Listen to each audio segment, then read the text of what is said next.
ભગવાનનું દર્શન કરવા હોય તો એટલે કન્ટિન્યુ બરાબર બધા એટલે કાંઈ ચેન્જ કરવાની જરૂર નહીં બરાબર. એટલે સવારે સેટ તો રિટર્નમાં લઈશું ને બરાબર. તો પછી સીધા ઝાંસી એટલે સવારે સેટ પહેલાં જ્યાં પ્રસાદ લેવાનો એને લઈ લેવાનો 7 વાગે, પછી નાઇટ કરી દેવાની એટલે સીધા નાઇટ જર્ની એટલે સવારે ઝાંસી બરાબર. જે બુક કર્યું છે બરાબર, ટ્રેક ભલે બુક કરી છે બરાબર. અને હવે કાશી કરવાનું છે ને? ના, ચિત્રકૂટ કર્યું ને એ બરાબર. હવે કાશી કરજો, અયોધ્યા કરજો અને રિટર્નમાં સાંવરિયા છે બરાબર છે. જે છે ત્યાં લાઈનમાં તો ઊભું જ રહેવું પડે ને, ભગવાનના દર્શન એમને થતા છે. દરેકને પોતાનું નાનું ટેબલ બેસવા લાવવું હોય તો બેઠા બેઠા જવાય લાઈનમાં.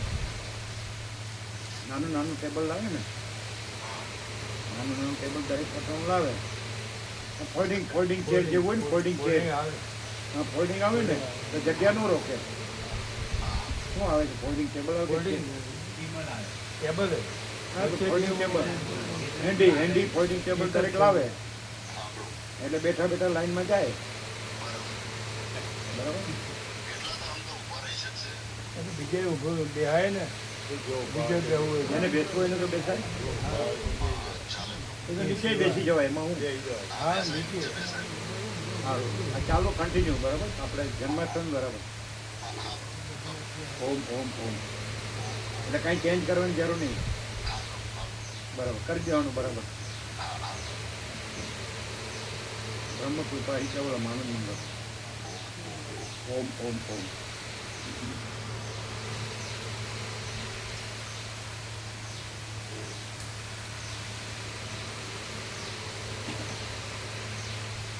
હવે શ્રાવણ મહિનો છે એટલે ભીડભાડ તો હોવાની જ ને. શ્રાવણ મહિનામાં તો કાશીમાં પેલા કાવડિયા હોય, કાવડ ખબર નહીં, કાવડ ખબર નહીં એટલે ભલે કાવડિયા એ દર્શન કરે, એ ન કરે આપણે જ કરીએ ગયા એવું હોય, બધું કરે. ભગવાનના દર્શન તો આખા જગતના બધા પ્રાણીઓ કરે છે.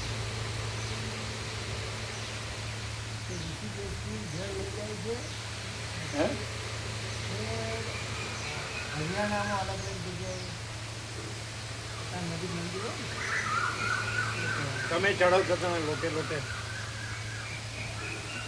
બધા એને બધું કરી લીધું ને હવે બીજા આમ કરે છે તેમ કરે.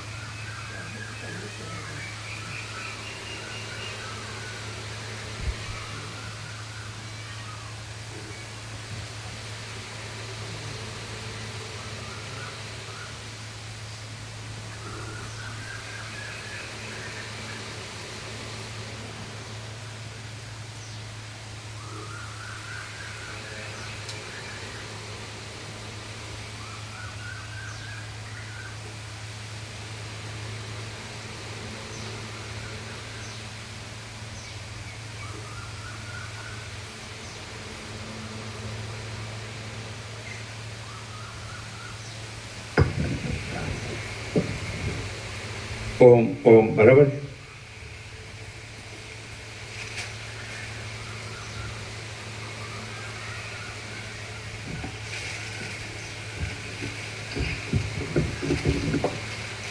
ઓમ બરાબર.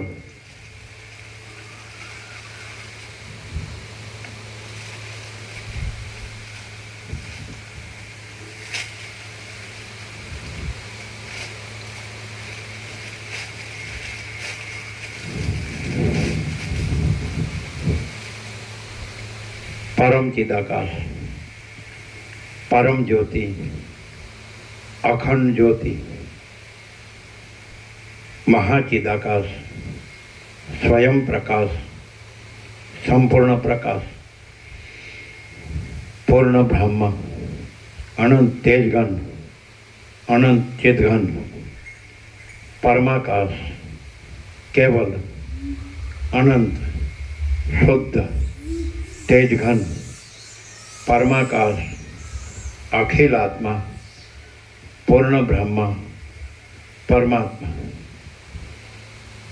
પરમ ચિદાકાશ, પરમ જ્યોતિ, અખંડ જ્યોતિ, અનંત, પૂર્ણ, પરમ ચિદાકાશ, પરમ શાંતિ, સ્વયં સિદ્ધ, स्वयं प्रकाश, स्वयं पूर्ण, स्वस्वरूप, यही सब कुछ है, इसके सिवा कुछ नहीं है।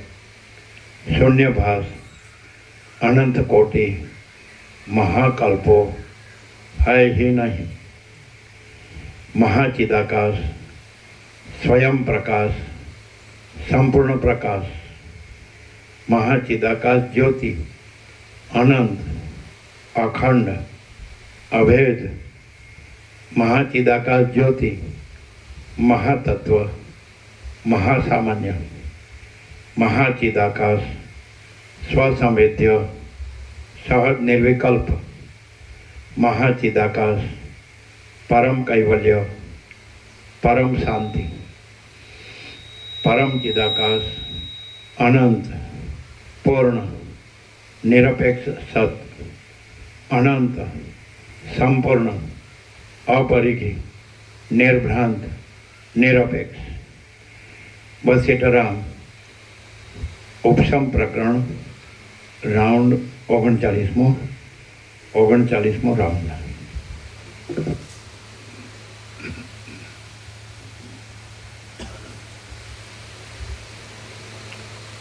आद्य परब्रह्म सद्गुरु देव की जय। ओम श्री परमात्मने नमः। श्री योग वासिष्ठ महारामायण स्थित उपशम प्रकरण सर्ग 7मो, पेज नंबर 561, सर्ग 7मो। व्युत्पन्न चित्तवाળાને અચાનક જ્ઞાન પ્રાપ્તિ થાય છે। આ 7મા સર્ગમાં પોતાના જ વિચારથી કાંઈક વ્યુત્પન્ન થયેલા ચિત્તવાળાઓને આકાશમાંથી પડેલા ફળની જેમ અચાનક જ્ઞાનની પ્રાપ્તિ થાય છે એ કહેવાશે। વશિષ્ઠ બોલ્યા, હે કમળ સરખા નેત્રોવાળા રામ, લાંબા કાળ સુધી ગુરુનું સેવન કરીને તેમની પાસેથી જ્ઞાન મેળવવાનો આ ક્રમ સર્વ મનુષ્યને વાસ્તે સાધારણ છે। હવે એક બીજો વિશેષ ક્રમ હું કહું છું તે તમે સાંભળો। આ સંસારની મોટી ગરબડમાં ઉત્પન્ન થયેલા પ્રાણીઓને મોક્ષ આપે એવા બે જ ઉત્તમ ક્રમ છે। ગુરુના કહ્યા પ્રમાણે કરવાથી તથા ચાલવાથી ધીરે ધીરે એક જ જન્મમાં અથવા ઘણા જન્મોથી જ્ઞાન પ્રાપ્ત થાય એ પહેલો ક્રમ છે। પોતાના જ વિચારથી કાંઈક વ્યુત્પન્ન થયેલા ચિત્તવાળાઓને સમય પર આકાશમાંથી પડેલા ફળની પ્રાપ્તિની જેમ અચાનક જ્ઞાનની પ્રાપ્તિ થઈ જાય છે એ બીજો ક્રમ છે। આકાશમાંથી પડેલા ફળની જેમ અચાનક જ્ઞાનની પ્રાપ્તિ થવાના વિષયમાં એક જૂનો વૃત્તાંત કહું છું તે સાંભળો। હે રામ, છેલ્લા જન્મવાળા અને જેમના પૂર્વકૃત પાપ પુણ્યરૂપી પ્રતિબંધો ટળી ગયા હોય એવા ભાગ્યશાળી લોકો આકાશમાંથી આવી પડેલા ફળના લાભ જેવો ઉત્તમ વિવેકનો લાભ મેળવી લે છે। એ વિશે હું એક કથા કહું છું તે તમે સાંભળો। શ્રી યોગ વાસિષ્ઠ મહારામાયણમાં ઉપશમ પ્રકરણનો અચાનક જ્ઞાન પ્રાપ્તિ નામનો સર્ગ 7મો સમાપ્ત। સર્ગ 8મો, સિદ્ધ ગીતા। આ 8મા સર્ગમાં વસંત ઋતુમાં કોઈ બગીચાની અંદર વિહાર કરતા જનક રાજાએ સિદ્ધોના મુખોમાંથી નીકળેલા શુભ શ્લોકો સાંભળ્યાની કથા કહેવામાં આવશે। હવે 39મો રાઉન્ડ છે એટલે બધાને ખબર જ છે કે કયા શબ્દનો પ્રકાશનો અર્થ શું થાય છે। એટલે બધાને આખો બધું સત્રાક્ષરોથી અને બધી રીતે પ્રકાશથી બધા પાસામાં એવું ખુલ્લું થઈ ગયું એટલે સરળ શ્રવણ એકદમ સરળ થઈ ગયું છે। એટલે આમ પહેલાં જે એક શબ્દ વાક્ય દરેક સર્ગનો ઉઘાડ કરવો પડતો એ બધો ફૂલ થઈ ગયો છે। એટલે બધા અખંડ હાજરનો હોય તો એમાં તો આપણે શું કરીએ, આપણે તો અખંડ છીએ અને અખંડ પ્રકાશ થઈ ગયો છે। એટલે હવે જેને ડબલ માઇન્ડ રાખવું હોય, દ્વૈત ભ્રાંતિ જ રહેવું હોય, જીવ ભ્રાંતિ જ રહેવું હોય, જગત ભ્રાંતિ જ રહેવું હોય તો એનું તો આપણે શું કરીએ, બાકી કોઈ ભ્રાંતિ નથી। આ આપી દીધું આખું નિચોડ અને એક જ છત્રાક્ષરમાં આખું પરમાકાશ જ છે, આખું દ્રશ્ય છે જ નહીં. આખું પરમાકાશ જ છે, આખું દ્રશ્ય છે જ નહીં. અને પૂરેપૂરો ઉગાડ 17માં, અને બીજા તો હજારો છત્રાક્ષરો થયા છે. પણ પછી કાંઈ બધું લાંબી જરૂર ન હોય. સીધું આકાશથી પણ મોટો, આખો અનંત પ્રકાશ છે, આકાશથી પણ મોટો, આખો ચૈતન્ય પ્રકાશ છે, આકાશથી પણ મોટો, આખો કેવળ પ્રકાશ છે. પછી એકવાર કહ્યું કે પછી પહેલાંમાં વધારે રહેવું ને આમાં ઓછું રહેવું.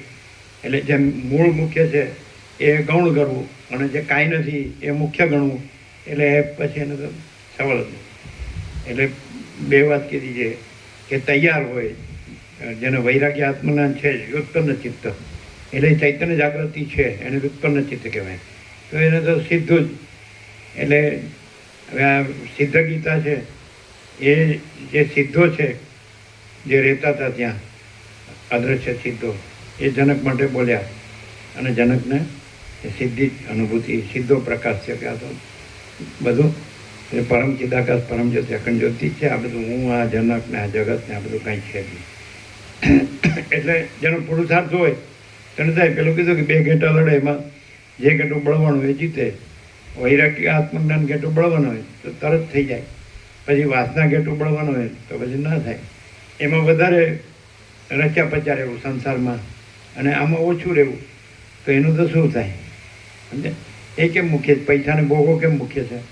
કે આ પૈસા છે ને, ભોગો છે, આ ઘર છે ને, ધન છે ને, પ્રજા છે ને, આ પ્રજાની પ્રજા છે ને, આ માન છે ને, અને આ પ્રોપર્ટી જમીન જાયદાદ છે ને, સોનું છે ને, વાહન છે ને, આ આપણું ફેમિલી છે ને, કુળ કુટુંબ જ્ઞાતિ સમાજ દેશ દુનિયા છે ને, સંસાર વ્યવહાર લેવડ દેવડ છે ને, આ બધું આપણે બધું ભણ્યા ગણ્યા છીએ ને, આપણી પાસે પૈસા છે ને, સુખ છે ને, ખાઈએ પીએ છીએ ને, મજા કરીએ છીએ, સારું પહેરીએ ઉડીએ છીએ, હરીએ ફરીએ છીએ, જોઈએ જાણીએ છીએ, માણીએ છીએ, આ જગતનું બધું જાણીએ છીએ.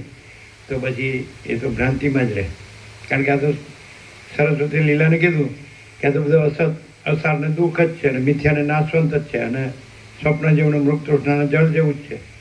પણ કોઈ વાતમાં ન સમજે એને કાંઈ સમજાવવાનું હોય નહીં. વસિત કહે છે જ્ઞાનીને હું કહેતો નથી, અજ્ઞાનીને કહેતો નથી.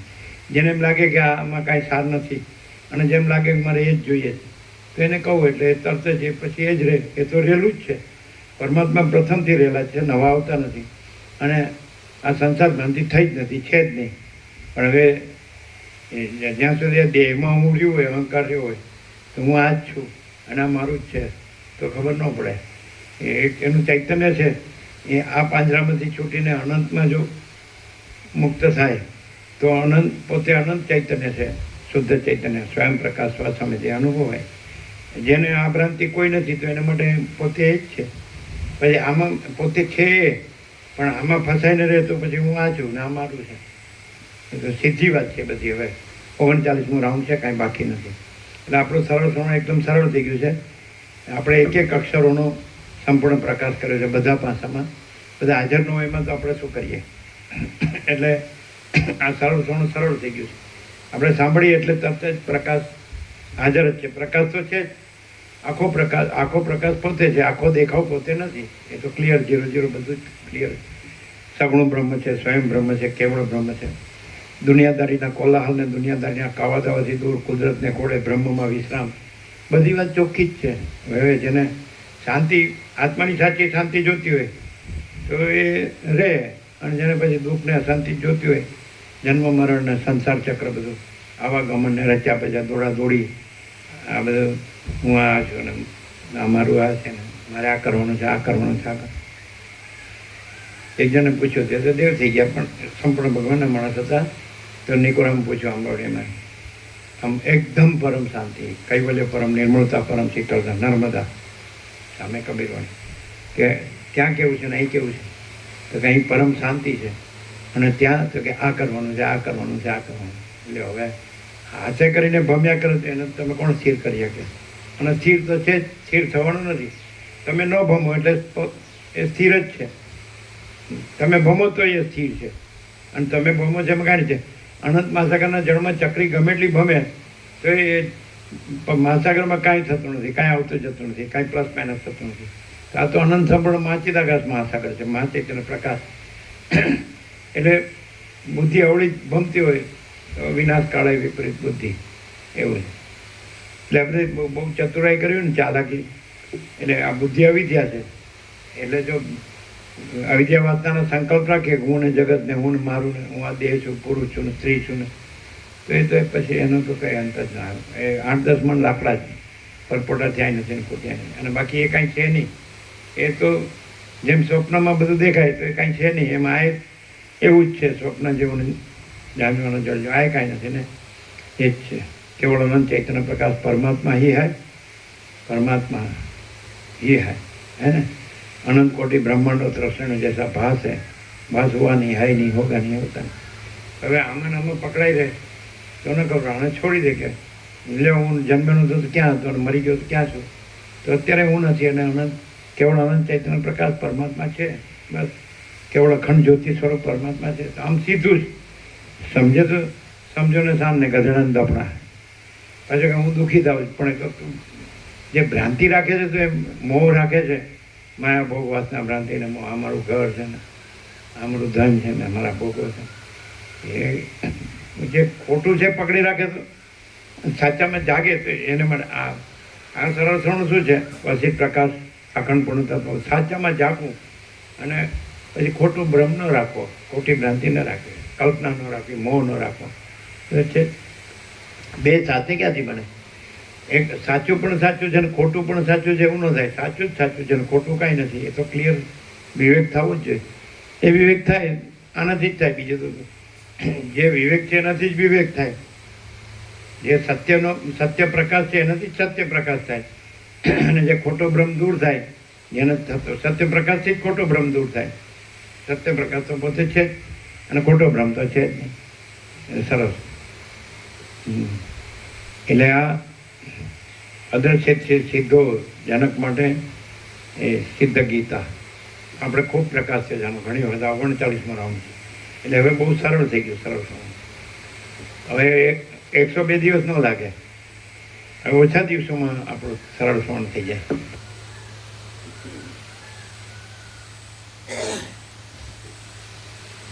પેલા આપણે કેવી રીતે 102 દિવસ લેતા તો સવાર સાંજ 1-1 કલાક લેતા હતા કે 2 કલાક લેતા હતા? હે કેટલું?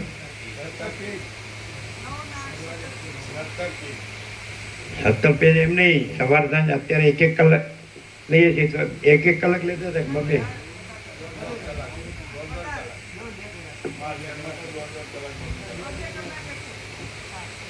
સત્તર પેજ સવારે 9 પેજ ને સાંજે 8 પેજ. પણ એમ કે 2 કલાક કે 1 કલાક? 2 કલાક જેવું લેતા હતા. 2 કલાક જનરલ. હવે આપણે 1 કલાકમાં પણ 102 દિવસ ન લાગે. સહજ સવારે 5 સર્ગ થઈ ગયા. નાના નાના સર્ગો પણ છે. મોટા સર્ગો હોય તો શું થઈ ગયું? 2-3 પાના હોય તો શું થઈ ગયું? હવે આપણે માટે સહજ છે. હવે એમાં શું સમજે? આપણે ક્યાંય કથાની રીતે નથી સાંભળતા, આપણે તો પ્રકાશની રીતે સાંભળીએ છીએ. પ્રકાશ છે જ, એ કાંઈ કરવાનું નથી, આ કાંઈ સાંભળવાનું નથી. પણ કોને માટે? વ્યુત્પન્ન ચિત્ત. જેને પૂર્ણ વૈરાગ્ય છે ને પૂર્ણ આત્મજ્ઞાન છે તો એને પૂર્ણ પરમાત્મા જ છે. એ તો છે જ. વૈરાગ્ય કરવાનું નથી, આ કાંઈ નથી. એટલે એવું અનુભવવાનું, એટલે પૂર્ણ વૈરાગ્ય. અને પૂર્ણ પરમાત્મા એ પૂર્ણ પ્રકાશ જ છે તો એ અનુભવવું, તો એ પૂર્ણ આત્મજ્ઞાન છે. આ બધું દેખાય છે, આ ખાલી આભાસ માત્ર છે, દેખાવ માત્ર છે, કલ્પના ભ્રાંતિ અને મોહ માત્ર છે. તો કાંઈ નથી. અવિવેક અવિચાર માત્ર છે, અવિદ્યા જ્ઞાન માયા માત્ર છે, તર્ક સંશય શંકા વહેમ અંતરતા આ કાંઈ છે જ નહીં. તો એમાં અનુભવ એ પૂર્ણ વૈરાગ્ય છે. અને આખો અનંત પૂર્ણ સ્વયં પ્રકાશ પરમાત્મા જ છે તો એ પૂર્ણાત્મક છે. એટલે પાછું નથી એ નથી જ, કરવાનું નથી. અને છે જે કરવાનું નથી. એટલે સહજ છે. જે વ્યુત્પન્ન ચિત્તવાળા માટે આ સહજ છે. અને પછી એ કદાચ સરળ શ્રવણમાં રહે તો બીજું શું કરે? મસ્તી કે એમાં જ રહે ને, સત્શાસ્ત્ર અને સત્પુરુષમાં જ રહે ને. એ કંઈ થોડું અજ્ઞાનમાં રહે. અને બીજું આ કાંઈ છે નહીં એવી રીતે રહે. આ હું કાંઈ નથી ને જગત કાંઈ નથી, આ જન્મ મરણ કાંઈ નથી, હું મારું હું તો આ રાગ દ્વેષ ને આ બધું સુખ દુઃખ ને આ કાંઈ નથી. આ દેખાય તો એ સ્વપ્ન દેખાય છે એમ દેખાય છે એમ. અને પછી નાશવંત છે, મિથ્યા છે, સ્વપ્ન જેવું છે, જાણવાના જળ જેવું છે, અસત અસત દુઃખ છે, કાંઈ નથી. અને છે તો એ તો અનંત પ્રકાશ, અનંત આનંદ, અનંત શાંતિ, શાંતિ જ છે જ. એટલે વ્યુત્પન્ન ચિત્તવાળા માટે છે. પછી અંદર વાસના રાખે તો ભમ્યા કરે, અને અંદર એમ બસ એટલું જ ભ્રાંતિ સાપેક્ષ છે. હું આ જન્મ થયો ભ્રમ થયો, ભાઈ એમાં કાંઈ જન્મતું છે જ નહીં, એટલે જન્મ જ નથી. એટલે બીજું કાંઈ છે જ નહીં, બીજું કાંઈ થયું જ નથી, થતું જ નથી. સમજાય? સીધું છે. પછી હું આ છું એમ રાખે તો પછી એના ગરબડ ગોટાળા ગૂંચવાડા ચાલે. સમજે? હું આ ચક્રી તરંગ ફીણ પરપોટો છું, આ બધી સૃષ્ટિ પરપોટો છે, તો પછી દ્રશ્ય, જગત, બ્રહ્માંડ, વિશ્વ, સંસાર કાંઈ છે જ નહીં, અને અખંડ ચૈતન્ય જ છે. જેમ અખંડ આકાશ છે એમ અખંડ ચિદ આકાશ છે, અને અજરામર અખંડ અવિનાશી કૈવલ્ય છે, અને પરમ પ્રકાશ, પરમ આનંદ, પરમ શાંતિ. ઉગાડમાં કંઈ બાકી નથી, સીધું જ છે. સરળ, સહજ અને મધુર સદ ચૈતન્ય અને આનંદ.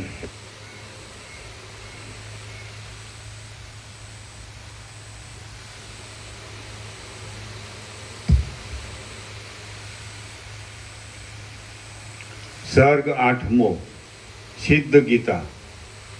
આ 8મા સર્ગમાં વસંત ઋતુમાં કોઈ બગીચાની અંદર વિહાર કરતા જનક રાજાએ સિદ્ધોના મુખોમાંથી નીકળેલા શુભ શ્લોકો સાંભળ્યાની કથા કહેવામાં આવશે.